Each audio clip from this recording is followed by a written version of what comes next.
Indiana's going to the Rose Bowl, their second Rose Bowl ever. I feel like I'm gonna make this joke every time people play at UCLA. Bear with me this season. I feel like I feel like this is my duty to just make this joke all season long.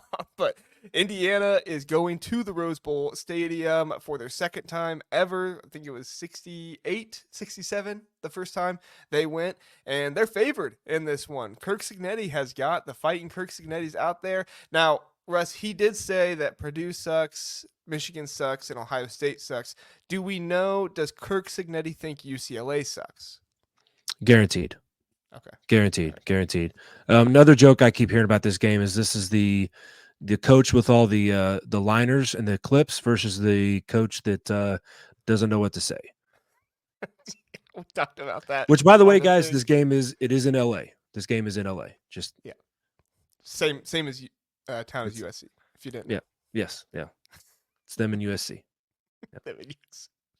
All right, so let's talk about this game a little bit. I really like Indiana in this game, even though Indiana's going to be traveling out to the West Coast. We've talked about this a lot in the offseason, what it's going to be like for some of these teams going out there. I think the very first team traveling out to the West Coast like this has a good chance of winning this game. So do the betting odds. They have them picked at -3 right now. So obviously there's some confidence there, but I don't think UCLA is a very good team. I think Ethan Garbers was really stressing his first game, and I mean he was the leading rusher in that game. UCLA is going to have to figure out how to accumulate some more rushing yards. They are going to get Jalen Berger back in this one, so that should be helpful for them.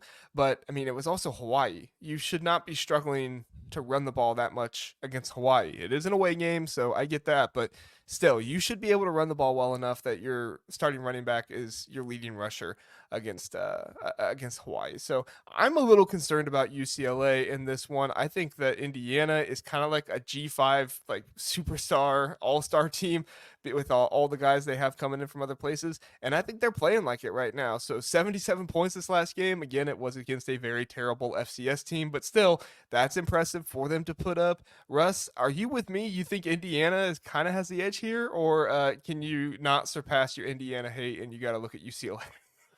No, unfortunately, I do agree. I do agree with you. It's also bad when you can't run the ball against Hawaii and your coach is a former accomplished NFL running back. You know, Yes. you would think you could do a little better. And then again, this is a team we're talking about coming off their last game because UCLA was also on a bye last week where they struggled and their worst rated player on offense was their quarterback and Ethan Garbers. He's actually at 49.3 was his PFF rating, which is terrible, Yeah, terrible. that's really bad. So yeah, I don't see this looking good for UCLA when Indiana can go all the way across the country, um, and still have 3.5 point favorite. Like it's that I don't think that bodes well for UCLA. I think this is a game where it could be end up being double digits, and Indiana comes back going, we're winning the Big Ten because that's how their fans are. But no, yeah, UCLA. They have a new head coach. They struggled last year. They're going to struggle in this transition, and I think they're traveling more than any other team in FBS this year. So they're Yeah. going to go through a lot this year, a lot of growing pains. I don't think it's indicative of what they're going to look like in the future.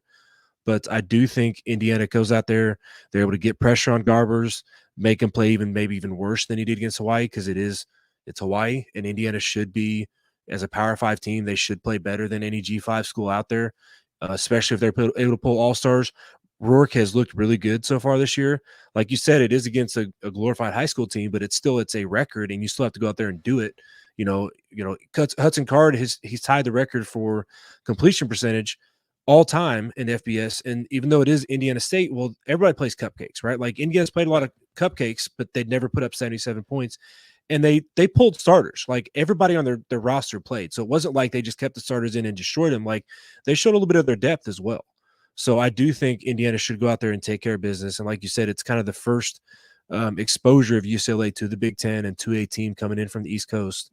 And I think Indiana gets it done. And like I said, they come back thinking they're going to win the Big Ten. But I am going to make a bold prediction and say whoever loses this game is guaranteed missing a bowl game because Big Ten schedules are brutal. They don't have a ton of cupcakes, and I don't think it looks good for whoever loses this game.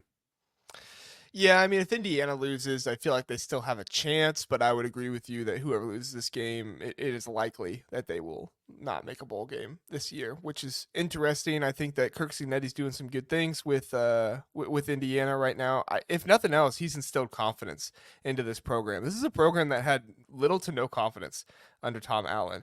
And Kirk Cignetti, we can, make fun of him all we want about, Purdue sucks and Ohio State sucks. And I don't even know if I'm making fun of him. I just think it's funny that, a guy is coming in with that much confidence that he's saying that on the basketball floor right away.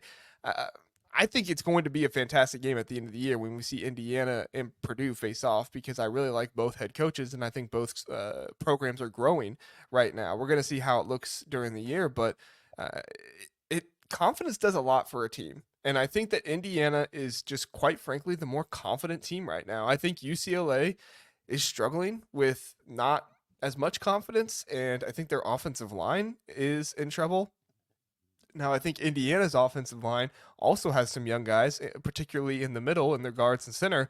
So this is an interesting game where the defensive line on both sides is better than the offensive line. I think we could see some really low running numbers, and it's probably going to be a battle between the quarterbacks and who's going to win. If you're going to ask me who the better quarterback is between Curtis Rourke and Ethan Garbers, I'm going to go Curtis Rourke. Do you see it the same way, Russ? Yeah, unfortunately, same way. Yeah. We do have some predictions from people here in the chat. John says UCLA by 6. By 6, okay.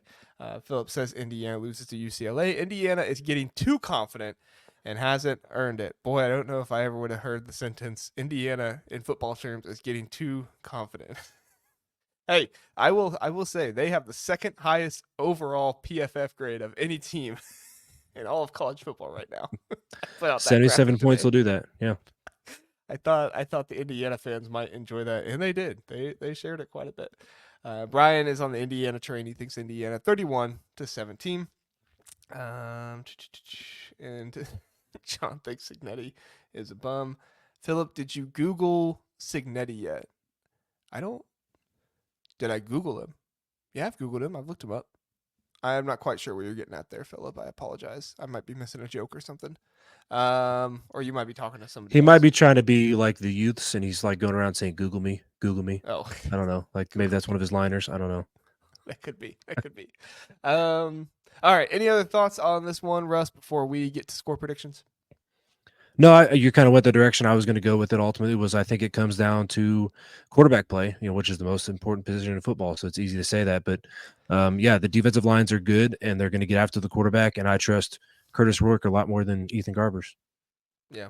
Yeah. So what's your score prediction? I'll go with mine first. 24-20. I have Indiana winning this one, and I think more than anything, I do think the quarterback's better, but I also think Kirk Cignetti is a better head coach than Deshaun Foster. He's a better speaker and a better head coach. I think it's a little bit more of a struggle. I think it's a little bit bend don't break on both sides, where they're able to get some stuff going, but then they get down in the red zone and they try to maybe get fancy with the pass game, give up a sack or two, and they have to settle for some field goals. So I'm going to go 20-13 Indiana. All right. I see where you're coming from there. That's a good point. Good point.